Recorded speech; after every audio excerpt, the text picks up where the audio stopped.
Hey guys, Chris here from Carolot Farm. There are several things going on around the farm. One, tons of birds are squawking. I think they're blue jays, I'm not sure. But we have had a couple of warm days, which means things are getting muddy and mucky. I'm also using this beautiful warm morning to give my horses a little brushing. They're so muddy. Everyone is covered in mud. Their legs are muddy, their bellies are muddy. Even their faces have some mud on them, so they are just really grimy these days. But they've been playing hard. See, I've brushed his body, but boy, those legs are still muddy. He's a muddy mess. Yes, you are, Shan.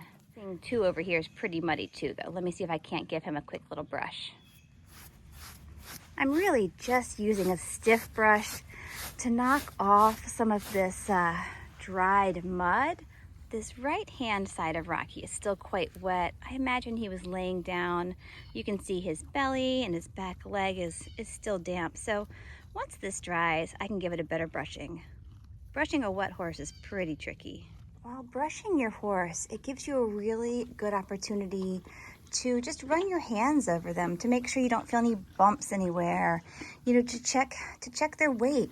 You know, can you just gently palpate their ribs under their thick coat and that little bit of covering? And Lady feels like she's doing really well here. You know, her top line looks good and she's doing great. But, you know, brushing your horse and getting your hands on them is really important. Off go the boys. It is just such a relief that they get to go back out and graze once again. Grazing is so beneficial for your horse, you know, for many reasons.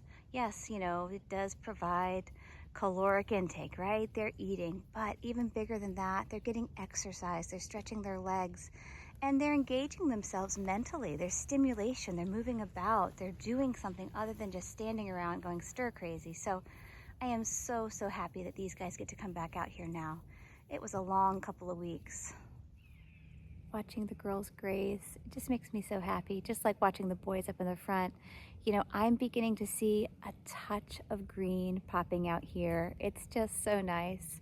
And I don't know if you've heard, but the birds have been calling left and right today. I just heard a hawk earlier. We had some crows, we've heard some blue jays. So there's a lot of activity. We even had like geese flying over.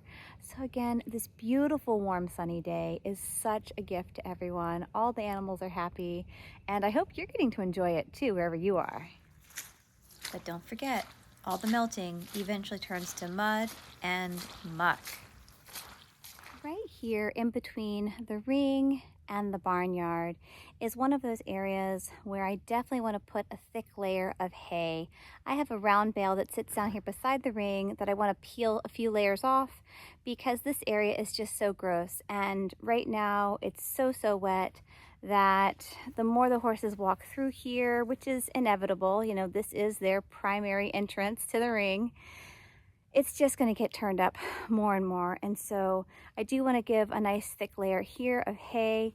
And then over here by my my little trail gate that I come in and out, I've done the same thing. So let me show you that. Here is that little path that I told you I've covered with hay.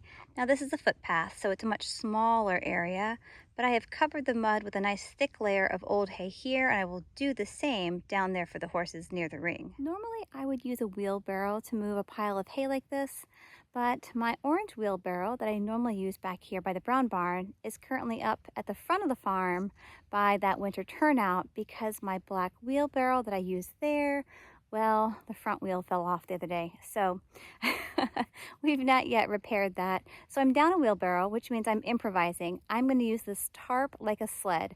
I'm going to get all this hay onto the tarp, and then I'm just going to drag it a little ways. If it weren't for the fact that it's still February, the heart of winter, I'd be concerned about snakes hiding underneath this round bale. It's elevated off the ground just a little bit, a place they would probably love to hang out. But because it's still been cold, I don't think I'm going to find any friends today. I'm not a snake person, let me tell you. So I'm going to put my round bale, hopefully, back on this makeshift pallet, drag my tarp with my pile of hay, and then go finish what I started. I'm pleased at how well this is working. It's not too bad to pull. Sweetheart spied me, and I don't think she's too impressed. She's coming to check it out, but she has a little look of concern on her perked ears and big bright eyes. What you think, girl? Not so sure. When I was reading Sweetheart's body language earlier, she did look to me to be a little concerned. However, I stopped.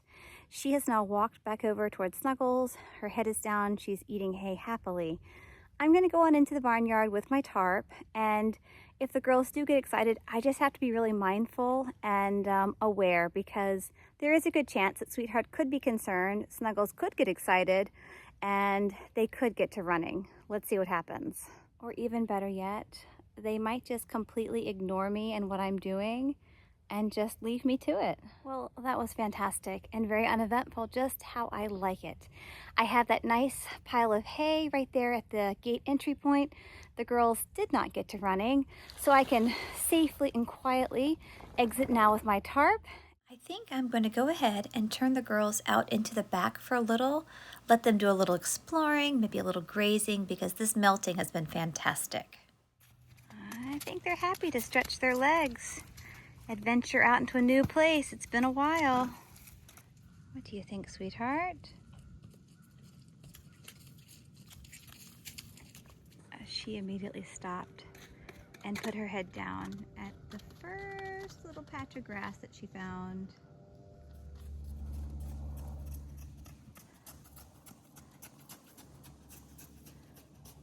She's young, she's exuberant, and she might get to running around. I hope not.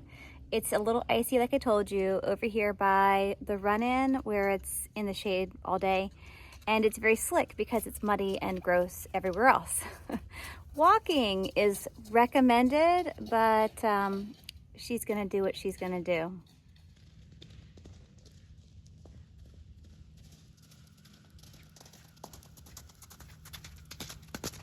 Because this area heading into the feedlots is getting so deep and mucky, I'm going to start closing my feedlot gates when the horses are not in there, just to keep them out.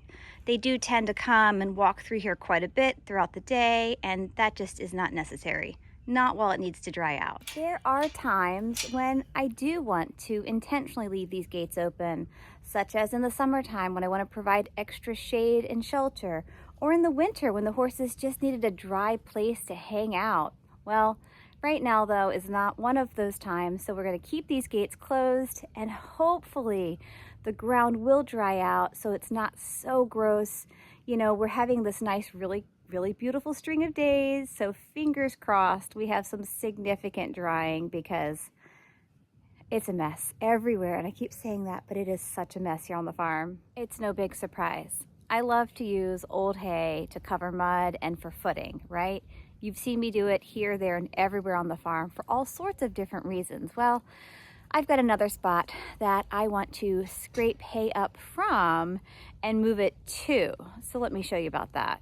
Being as it is no longer icy right here behind my hay barn, and I no longer have standing ice or water here at the back of my gate, I'm going to scrape up this hay, because there's quite a bit of it, and I am going to move it right here at my entryway that is just beginning to get a little muddy. I think this little bit of hay will do the trick. The mud is not too deep just yet, but if I see it gets worse, I'll go to that round bale like I did for our other entryway and get a much thicker pad of hay.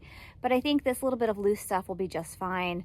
Time will tell. I mean, this time of year with the thawing and the refreeze that could still happen on cold nights and the spring showers that will soon be coming our way, mud is going to be inevitable. And so we do what we can, where we can, and you just have to know that living on a farm, working with animals, you're gonna get dirty, you're gonna get muddy, and it's just gonna be gross in the spring.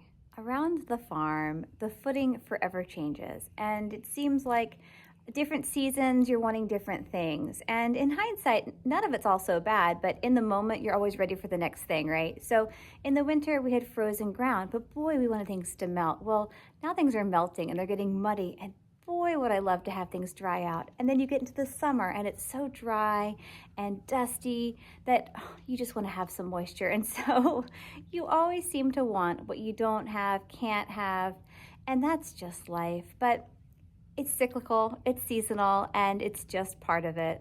Thank you so much for joining me today. You know, I'm so glad we're finally melting and thawing. But like I told you, then comes the muck. It is so wet and soggy and disgusting everywhere right now. A lot of it is just due to the season, this time of year when the ground starts to thaw anyways. But it's definitely been compounded by all of that sleet that we had from Fern.